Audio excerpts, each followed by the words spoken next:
Olá, tudo bem com vocês? Vamos à leitura do livro de Atos dos Apóstolos. Hoje estamos no capítulo 19. Você tem acompanhado, tem entendido, tem visto como mudaram as coisas após a descida do Espírito Santo sobre a terra?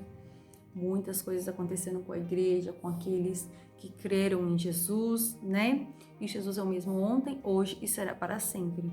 Vamos agora à leitura, então, no capítulo 19, reforçando, né?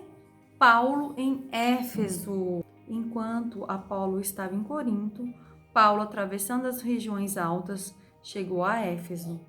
Ali encontrou alguns discípulos e lhes perguntou: vocês receberam o Espírito Santo quando creram? Eles responderam: não, nem sequer ouvimos que existe o Espírito Santo. Então, que batismos vocês receberam? Perguntou Paulo.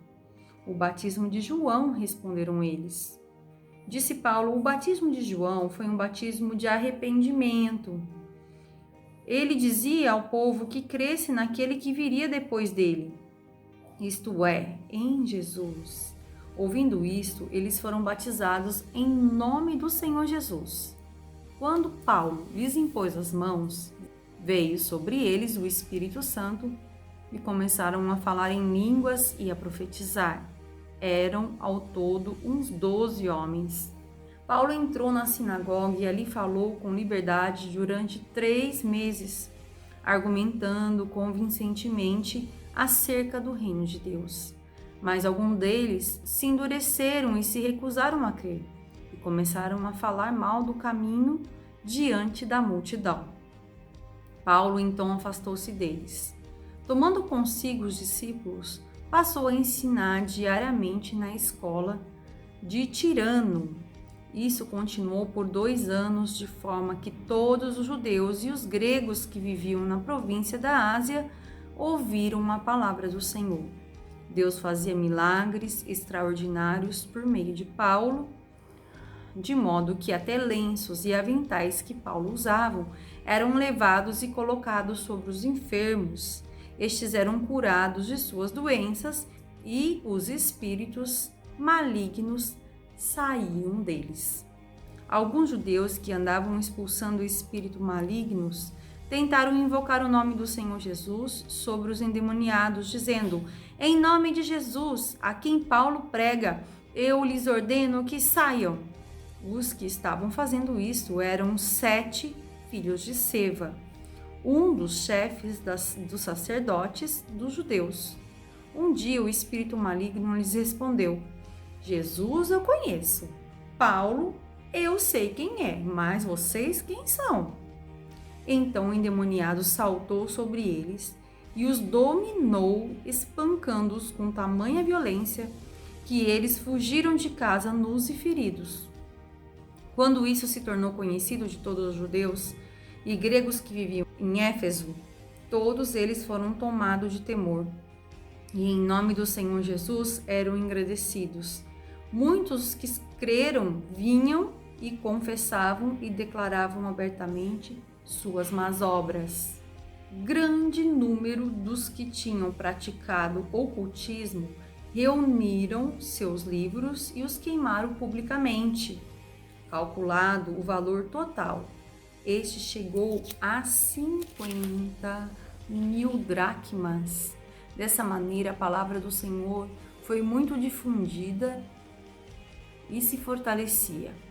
Depois dessas coisas, Paulo decidiu no Espírito ir a Jerusalém, passando pela Macedônia e pela Caia. Ele dizia: depois de haver estado ali, é necessário também que eu vá visitar Roma. Então enviou à Macedônia 2 dos seus auxiliares, Timóteo e Erasto.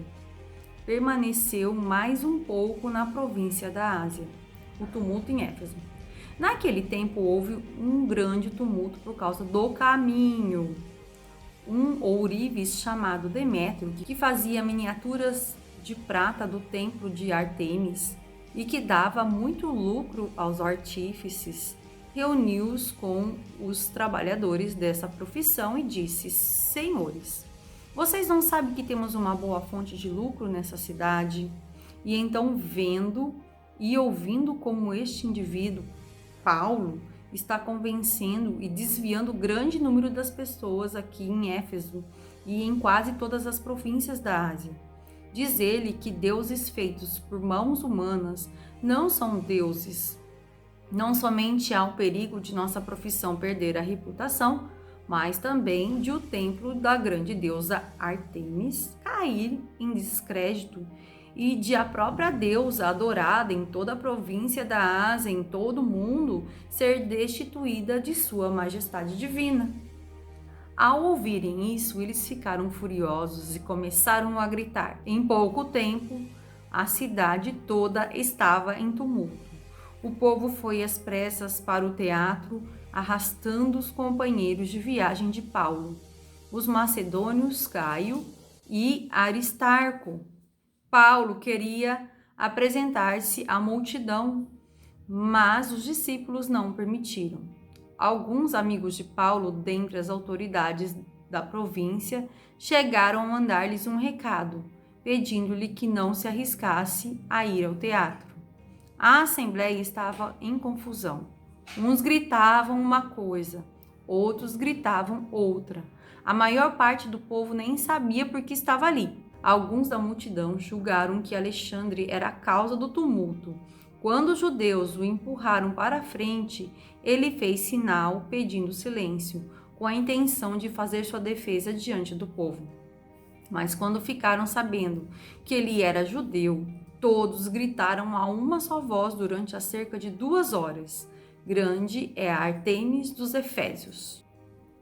O escrivão da cidade acalmou a multidão e disse: "Efésios, quem não sabe que a cidade de Éfeso é a guardiã do templo da grande Ártemis e da sua imagem que caiu do céu? Portanto, visto que esses fatos são inegáveis, acalmem-se e não façam nada precipitadamente. Vocês trouxeram esses homens aqui, embora eles não tenham roubado templos nem blasfemado contra a nossa deusa. Se Demétrio e seus companheiros de profissão têm alguma queixa contra alguém, os tribunais estão abertos e há procônsules, eles que apresentem suas queixas ali. Se há mais alguma coisa que vocês desejam apresentar, isso será decidido em assembleia conforme a lei. Da maneira como está, corremos o perigo de sermos acusados de perturbar a ordem pública por causa dos acontecimentos de hoje. Neste caso, não seríamos capazes de justificar este tumulto, visto que não há razão para tal. E tendo dito isso, encerrou a assembleia.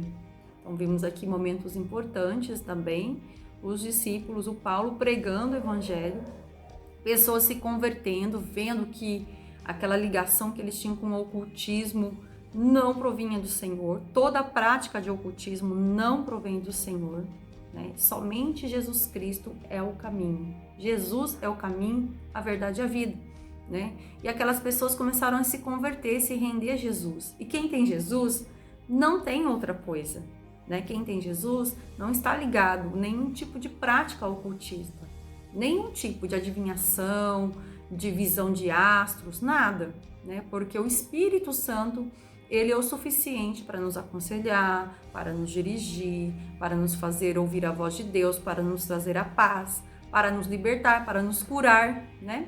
Então essa é a realidade.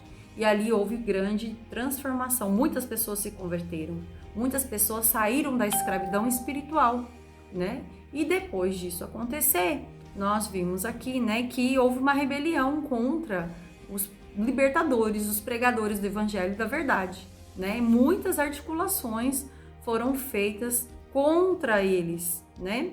E aí ainda foi necessário alguém intervir, como esse escrivão, que chega e chama a atenção, né, daquelas pessoas que estavam ali provocando o tumulto, aconselhando ir aos tribunais se existisse alguma coisa que estivessem ofendendo e não fazendo aquela bagunça, né, que estavam fazendo ali, né? Mas era irresistível a presença do Espírito Santo, o que o Senhor estava fazendo. Isso assustava aqueles que não conheciam.